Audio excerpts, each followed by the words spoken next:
तो आ गई दोस्तों कोलकाता केस में अब तक का सबसे बड़ा खुलासा।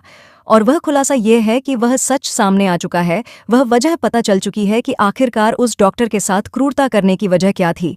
जिस दिन से यह घटना सामने आई है, सवाल जो है वह सामने है। हर कोई यही जानना चाहता है कि आखिरकार इतना अपराध करने के पीछे का कारण क्या था। किसी की मानसिकता कहाँ तक जा सकती है, किसी की मानसिकता किस तरीके का रूप ले सकता है, लेकिन वह रूप लेने की वजह क्या था, उस मानसिकता को बदलने का कारण क्या था, वह सच सामने आ चुका है। अभी कुछ लोग ये सोच रहे होंगे कि 50 दिन तक सीबीआई जैसी एजेंसी आखिर फाइल नहीं खोल पाई, जांच नहीं कर पाई। तो मुझे लगता है यह बताते भी आदमी को सोचना होगा कि उस लड़की के साथ जो हुआ उसकी वजह क्या रही है, इतने क्रूर क्राइम की क्या वजह थी। जब भी पुलिस किसी मामले की जांच करती है तो उसके सामने पहला जो सवाल होता है अधिकारियों के दिमाग में, वह ये होता है कि इसका मोटिव क्या है, मकसद क्या है। किसी भी अपराध को अगर अंजाम दिया जाए तो उसका कोई ना कोई जरूर मकसद होता है। तो कोलकाता केस में 50 दिन से करीब सीबीआई यही सवाल का जवाब तलाश रही थी, और अब जो जानकारी मिली वह यह कहती है कि जिस डॉक्टर बिटिया के साथ यह गलत हुआ उसने खराब क्वालिटी की दवा की शिकायत की थी, अच्छी दवाइयां ब्लैक तरीके से कही और सप्लाई की जा रही थी। यह आरोप इतने गंभीर हैं कि इनकी वजह से वहां कई बच्चों की मौत हो गई। वहां दवा जहां से जाती थी उस मेडिकल कॉलेज में उस जगह की जांच की मांग उठ रही है। आप यह सोचिए कि यह कितना बुरा है। जिस मेडिकल कॉलेज में डॉक्टर बिटिया पढ़ाई कर रही और अपनी पूरी ईमानदारी और मेहनत से काम कर रही थी, तो ऐसी ईमानदार डॉक्टर के सामने किसी मरीज को गलत दवाइयां दी जाती हो तो वह डॉक्टर बिटिया कैसे सह जाए। चूंकि वह डॉक्टर भी थी तो इलाज के दौरान कई मरीज गलत दवाओं की वजह से उनकी मौत हो गई। उन बेगुनाह मरीजों को जान तक चली गई। इस बात की वह शिकायत करनी चाहती थी और यह उसकी इसका खुलासा करना चाहती थी। लेकिन उससे पहले जब वह संदीप घोष के लोगों तक यह बात पहुंची तो उसको चुप करवाने के लिए जो वहां पे बकायदा रैकेट चला रहे थे, इस तरीके के घिनौनी क्राइम को अंजाम दिया। अब ये बात जब सामने आई है 50 दिन बाद, तो ये कहा जा रहा है कि संजय रॉय और संदीप घोष का नाम नहीं, और भी लोग इस केस में इवॉल्व है। जो बात पहले दिन से कही जा रही थी वह इस खुलासे के बाद भी कही जा रही है। मुझे लगता है कि उन डॉक्टरों को यह सोचना चाहिए कि तमाम तरह के लोग आपके भरोसे अपना इलाज कराने आते हैं ताकि उनकी जिंदगी बच जाए। भगवान के बाद डॉक्टरों को दूसरा दर्जा दिया जाता है। लेकिन आर.जी.कर मेडिकल कॉलेज से जिस तरह की इन्फॉर्मेशन निकल के आई है, जिस तरह से बच्चों ने लगातार आरोप लगाने शुरू किए, और जिस तरह से डॉक्टर बिटिया को सच मालूम था कि इस कॉलेज में जितने तरह के स्कैंडल चलाए जाते हैं, किस तरीके का रैकेट होता है। कुछ मीडिया रिपोर्ट्स में यह दावा किया गया कि डॉक्टरों का कहना था कि वहां पर जो एंटीबायोटिक दवाइयां दी जाती थीं वह बेअसर थी, कुछ दवाइयां एक्सपायरी थीं। यही नहीं, उस हॉस्पिटल में कई लोग बीमारियों से ठीक हुए लेकिन बाद में उनकी जान चली गई। वजह थी कि दवाइयां ही इतनी अच्छी क्वालिटी की नहीं दी गई कि उनका जो बीमारी है या उनकी जो घाव है वह जल्दी भर सके। तमाम तरह की चीजें जो आर.जी.कर कॉलेज में होती थीं, जो कि धीरे धीरे अब सामने निकल कर आ रही है। अब सीबीआई इस केस को और तेजी से इन्वेस्टिगेशन करना शुरू कर चुके हैं। कोलकाता डॉक्टर बेटी मामले में सीबीआई के हाथ अब इस केस की सबसे महत्वपूर्ण कड़ी लग चुकी है। इस मामले की तह तक पहुंचने के लिए सीबीआई ने सेमिनार हॉल सहित कई स्थानों पर फॉरेंसिक जांच की थी, और आखिरकार मुख्य सबूत सेमिनार हॉल के पास बने बाथरूम से मिला है। ये वही वॉशरूम है जिसे घटना के बाद आरोपी संदीप कोश के निर्देश पर तुड़वा दिया गया था। लेकिन अब सीबीआई को वह महत्वपूर्ण वीडियो सबूत मिल गया है जिसने पूरे मामले का पर्दाफाश कर दिया है। इस मामले में आरोपी संदीप घोष और संजय रॉय समेत 4 डॉक्टर, जिनमें 2 ट्रेनी और 2 सीनियर डॉक्टर शामिल हैं, वो सामने आ चुके हैं। साथ ही 8 और 9 अगस्त की रात नाइट शिफ्ट में काम करने वाली नर्स ने भी चौंकाने वाला खुलासा किया है। नर्स के अनुसार उस रात बाथरूम में मिले सुराग के आधार पर यह पता चला है कि एक जूनियर डॉक्टर रात में बाथरूम में खून के धब्बे धो रहा था, जबकि बगल के सेमिनार हॉल में यह दुष्कर्म जारी था। लेकिन अब उस डॉक्टर का नाम भी सामने आ चुका है, और इस मामले में जो जानकारी सामने आई है उसने सभी को फिर से चौंका दिया है।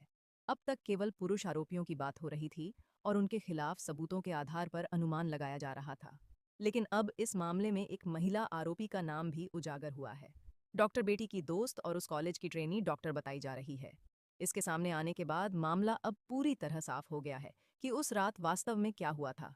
संजय रॉय, जो पहले लगातार अपने बयान बदल रहा था, इस बार उसने 4 डॉक्टरों के नाम बताए हैं। सीबीआई भी उसकी इस जानकारी को सुनकर हैरान रह गई। अब तक संजय रॉय किसी का नाम नहीं ले रहा था, लेकिन अब उसने उन 4 डॉक्टरों का नाम उजागर कर दिया है। वही इस मामले में सबसे अहम फुटेज भी अब सीबीआई के हाथ लग चुका है, जो मामले को और स्पष्ट करता है। वही डॉक्टर बेटी की मां ने अपनी बेटी के लिए न्याय की गुहार लगाई है। लोगों का कहना है कि अक्सर ऐसी घटनाओं के बाद आंदोलन होते हैं, लेकिन समय के साथ लोग भूल जाते हैं। मगर डॉक्टर बेटी की मां और पूरा देश यही चाहता है कि उसे इंसाफ मिले। लेकिन दोस्तों, अगर आप भी डॉक्टर बिटिया को न्याय दिलाने के लिए उसके परिवार के साथ खड़े हैं, तो कमेंट में वी वांट जस्टिस जरूर लिखें और वीडियो को लास्ट तक जरूर देखें। अगर आप अभी तक हमारे इस चैनल को सब्सक्राइब नहीं किए हैं, तो चैनल को सब्सक्राइब जरूर करके रखें। अब सीबीआई इस मामले की तह तक पहुंचने के बेहद करीब है और जो नई जानकारी सामने आई है वह शायद आपने पहले कभी नहीं सोची होगी। 7 से 8 अगस्त की रात से इस पूरी साजिश की भूमिका तैयार हो चुकी थी, यानी कि इस घटना की योजना पहले से ही बनाई जा रही थी और 8 और 9 अगस्त की रात को इसे अंजाम दिया गया। इस साजिश के बारे में सिर्फ संजय रॉय और संदीप घोष ही नहीं, बल्कि 4 अन्य डॉक्टर और मौमिता की महिला मित्र, जो उसी कॉलेज की ट्रेनी डॉक्टर थीं, वो भी जानती थी। इन सभी ने मिलकर इस दरिंदगी को योजनाबद्ध तरीके से अंजाम दिया।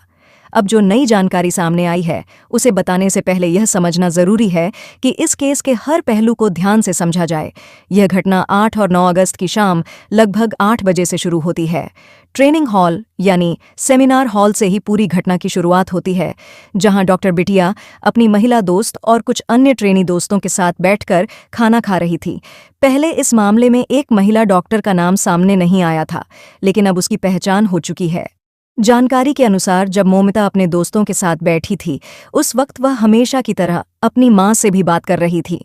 डॉक्टर बिटिया की मां ने पहले बयान में कहा था कि वह रोजाना रात के 8 बजे के बाद अपनी बेटी से वीडियो कॉल पर बात करती थी, लेकिन उस दिन उनकी बेटी ने उन्हें कॉल नहीं किया था। उन्होंने यह भी कहा था कि उनकी बेटी को मैच या किसी खेल में रुचि नहीं थी, तो यह सरासर झूठ है कि वह रात 1 बजे तक बैठकर मैच देख रही थी।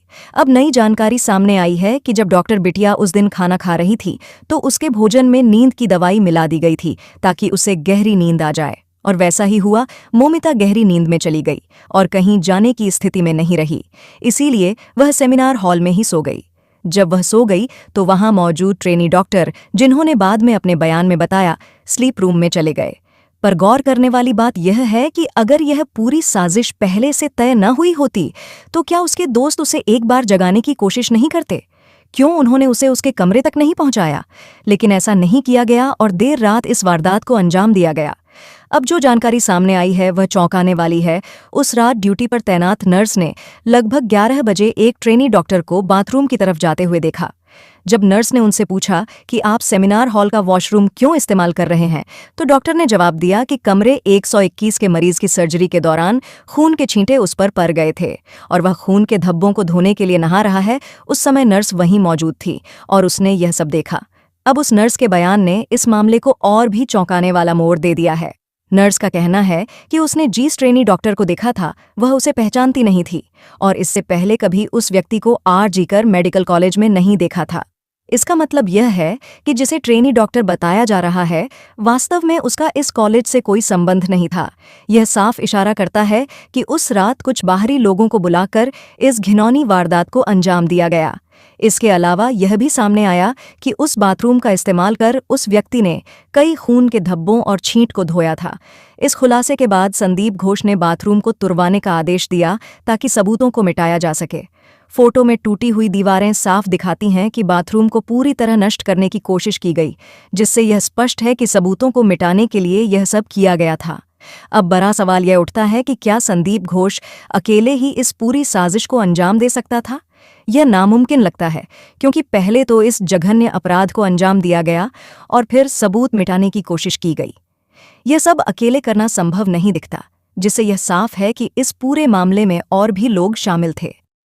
सबसे बड़ा सवाल यह भी है कि अगर सेमिनार हॉल में यह घटना घटी, तो क्या उस रात वहां कोई और मौजूद नहीं था? क्या किसी ने चीखें नहीं सुनी? क्या वहां कोई गार्ड ड्यूटी पर नहीं था?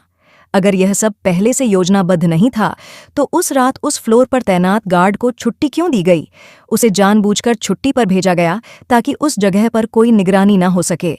और चौंकाने वाली बात यह है कि सेमिनार हॉल के पास लगे सीसीटीवी कैमरा को भी वारदात से कुछ दिन पहले ही हटा दिया गया था, जिससे स्पष्ट होता है कि यह पूरी साजिश पहले से ही बारीकी से रची गई थी। सेमिनार हॉल में डॉक्टर बिटिया का रोजाना बैठने का समय भी इन अपराधियों को पहले से मालूम था। उसी के आधार पर उन्होंने इस जघन्य घटना को अंजाम दिया। अब जब संदीप घोष इस मामले में बुरी तरह फंस चुका है, तो उससे जुड़ी नई और भी भयावह जानकारियां सामने आ रही हैं। संदीप घोष पर पहले कुछ ही आरोप थे, लेकिन जब सीबीआई ने उसके फार्म हाउस पर छापा मारा तो तहखाने से कई महत्वपूर्ण सबूत मिले।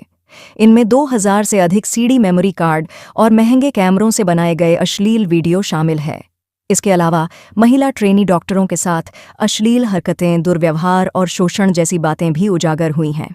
तो मेरे दोस्तों, इतनी निंदनीय घटना के बारे में सुनकर आपको कैसा लगता है? अपनी राय कमेंट में ज़रूर बताइएगा। और अगर आप भी चाहते हैं कि डॉक्टर बिटिया के दोषियों को कड़ी से कड़ी सज़ा मिले, तो कमेंट बॉक्स में वी वांट जस्टिस ज़रूर लिखिएगा। जय हिंद दोस्तों, धन्यवाद।